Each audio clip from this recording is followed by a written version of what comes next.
قدرت پر یقین نہیں تھا تو وہ تو مرتد ہو گیا. خیر تو وہ اب مولوی نکلا عالم. تو شیطان نے پھر السلام علیکم ہوا اور کہا کہ مولوی جی ایک مسئلہ پوچھنا. وہ صوفی جی تھے یہ مولوی جی. تو اب مولوی جی ایک مسئلہ بتاؤ.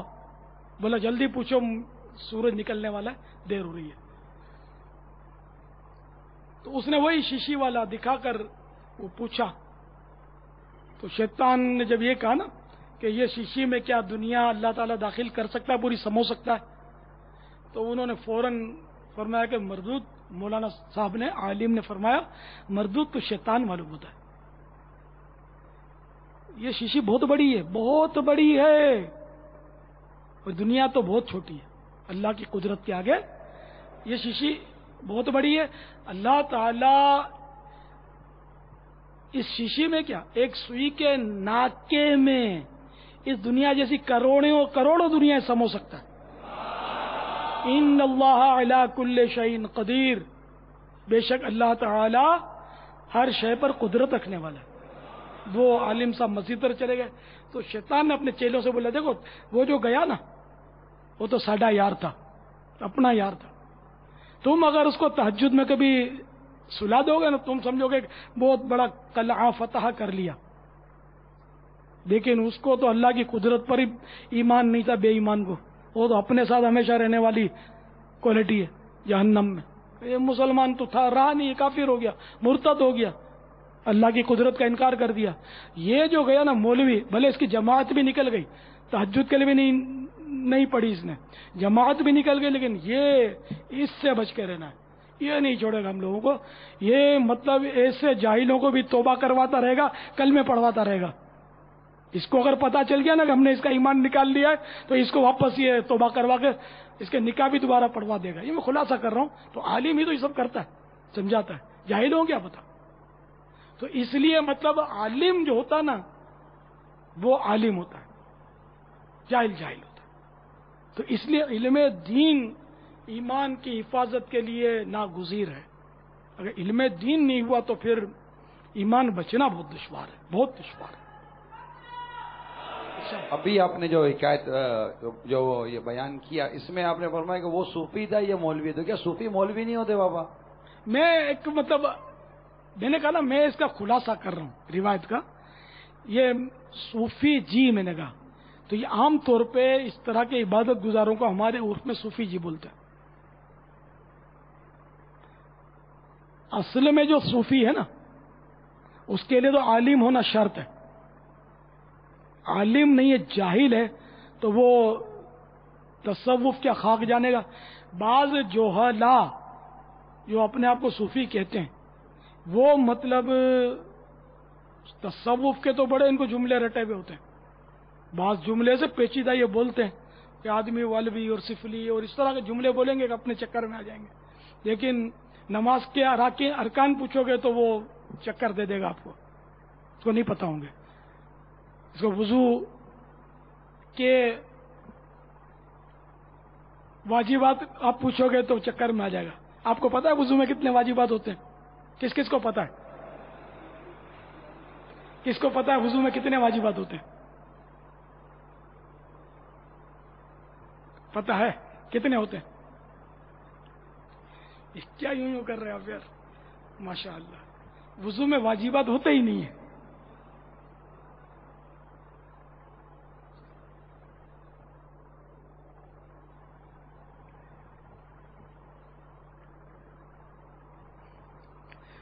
تو بہرحال یہ کہ اور آج کل ایسوں کو صوفی بولتے ہیں. اب یہ کہ اس کے لیے عالم ہونا شرط ہے یا نہیں میں بھول گیا, میں بول دیا نا. وہ ولی کے لیے عالم ہونا شرط ہے, اور ہر ولی جو ہے وہ صوفی تو ہوتا ہی ہے. سمجھ میں تو یہی آتا ہے. تو اس لیے وہ ہو سکتا ہے کہ مومن صالح جو عالم نہیں ہے لیکن فرض علوم جانتا ہو, وہ تو فرض عین ہے. فرض علوم نہیں جانے گا تو کتنی بھی عبادت کر لے وہ فاسق ہے. فرض علوم تو آج کل بہت ہی کم یاد ہیں, نایاب نہیں کہہ سکتے لیکن جاننے والے اس کے بہت تھوڑے ملیں گے ہمیں فرض علوم جانتے ہو. تو مومن صالح کو بھی غالباً صوفی کہہ دیا جائے، لیکن ولی کے لیے عالم ہونا شرط ہے. تو اس لیے وہ جو تھوڑی بہت عبادت کرتا ہے، نمازیں پڑھتا ہے، یا داڑھی تھوڑی ایک مٹھی سے زیادہ بڑی ہوتی ہے لمبی، اس کو زیادہ صوفی بولتے ہیں. یا جس کی زلفیں کندھوں سے نیچے آ جائیں اس کو بھی آج کل صوفی بولتے ہیں لوگ. حالانکہ حرام ہے کندھوں سے نیچے زلفیں رکھنا، کہ یہ تو عورتوں کی مشابہت ہوگی نا. یہ فتح و رضویہ شریف میں حرام لکھا ہے اس طرح کی زلفیں رکھنے کو جو کندھوں سے نیچے آ جائیں. اب اگر ابھی ایسا شخص اگر مکے میں مغرب پڑھتا ہو اور مدینے میں عشاء پڑھتا ہو اور فجر اگر بغداد میں پڑھتا ہو، تو کیا تب بھی آپ اس کے بارے میں یہی مطلب کیا کہیں گے پھر؟ یہ یا تو اپنی زبان پہ پڑھتا ہوگا مکے مدینے میں نماز، یا اس کے مطلب وہ ترکیب کے جو چیلے ہوں گے ان کی زبان پر پڑھتا ہوگا. حقیقت میں مکے مدینے میں جو نماز پڑھے وہ اتنے بڑے عورتوں کی طرح بال نہیں بڑھا سکتا. اب یہ کہ میں نے بولنے کو تو بول دیا، ڈر بھی لگ رہا ہے مدنی چینل پر کوئی صوفی صاحب بیٹھے ہوں گے نا، وہ اسی طرح کے صوفی جی، تو وہ ابھی کھا رہے ہوں گے کیا مجھ پر، بگڑ رہے ہوں گے. اور تو ناراض نہیں ہونا، شریعت کی میں نے بات کی ہے، حکم شریعت بیان کی ہے کہ وہ حدیث پاک میں کہ جو عورت مرد کی مشابہت یعنی نقالی کرے اس پر لعنت، اور جو مرد عورت کی نقالی کرے مشابہت کرے اس پر لعنت. ٹھیک ہے نا، یہ مفہوم ہے حدیث شریف کا. تو یہ فتح و رضویہ میں اعلیٰ حضرت امام اہل سنت مولانا شاہ امام احمد رضا خان علیہ رحمت الرحمان نے حرام لکھا ہے کندھے سے نیچے بال بڑھانے کا. تو میں نے ایک عالم کی بات آپ کو بتائی ہے، اپنی طرف سے کوئی فتویٰ نہیں دیا. میں مفتی نہیں، میں عالم نہیں، میں تو جو علماء سے سیکھا ہے سنا ہے ان کی جوتیوں کے صدقے جو وہ ملا ہے وہ آپ کو دے رہا ہوں. بعض ایسے کہ ان کے کرم سے جو ذہن تھوڑا بہت کھلا بھی، تو جو تجربات ہوئے وہ آپ کو بتا رہا ہوں. اپنی طرف سے کوئی حکم شرعی میں نہیں بتا سکتا، مجاز ہی نہیں ہے اس کا، نہ علماء بھی نہیں بتاتے. علماء بھی قرآن و حدیث سے فقہی جزیات کے ذریعے ہم کو مطلب روشنی میں اس کے بتاتے ہیں. اپنے بالکل پیٹ سے گڑ کر تو کوئی بڑے سے بڑا مفتی بھی نہیں بتائے گا تو وہ آخرت میں پھنس جائے گا. تو اپنے کو اپنی علمیت کی دھاک تھوڑی بٹھانی ہے، اللہ راضی ہو جائے کسی طرح سے. نہ علمیت ہے میں تو مطلب علماء کی جوتیوں کا صدقہ ہے. میں عالم نہیں، مفتی تو ہر عالم مفتی ہوتا بھی نہیں ہے. ہر مفتی کے لیے عالم ہونا شرط ہے، لیکن ہر عالم مفتی نہیں ہوتا. تو میں جب عالم ہی نہیں تو مفتی تو بہت بڑی منزل ہے. یہ ایمانداری کی بات ہے، میں مفتی نہیں، میں انکسار ہی نہیں کر رہا. مجھے مطلب بہت مشکل فن ہے. نام کیا کہ مفتی لکھ دیتے ہیں لوگوں کے آگے آج کل، یا لوگ باتوں میں بولتے ہیں مفتی صاحب ہے.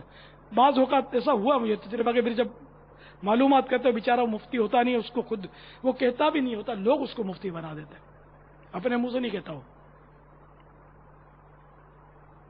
یا بعض اوقات کسوٹی پر جب آتا ہے مسائل میں تو پھر کنفیوز کر دیتا ہے کہ یار یہ کیسا مفتی، اس کو کچھ بھی نہیں پتا، یا غلط مسائل پر مسائل بیان کیے جا رہا ہے.